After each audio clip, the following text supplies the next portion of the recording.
through the sales funnel, okay? Because the sales funnel is different from, of course, your sales outreach process, inbound process, and even your sales pipeline. So the sales funnel is, kind of like a lead gen funnel, content funnel, etc. Your sales funnel, just the steps, right? Awareness, you catch your attention, interest, you make them interested in whatever it is you're offering. Their intent, right?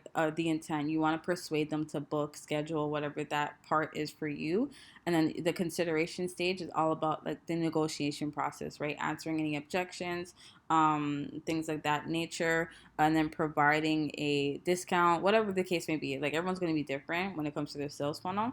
But then, of course, the last part, ending of the funnel, is to close the deal.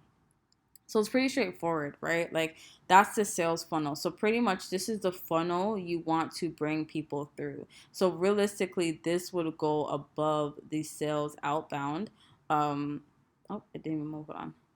This will go above the sales outbound if we're going in order, right? Because this is your funnel. This is how people are coming. Again, awareness, right? Catching their attention, interest, persuading them to book or schedule or whatever, talking about it, considering your prices, considering your services, and then you're closing the deal, right? Now, once you kind of close the deal or in the consideration, in the pretty much in the intent, in the consideration stage is when you pretty much will kind of move to like, the sales inbound process or the sales outbound process, right?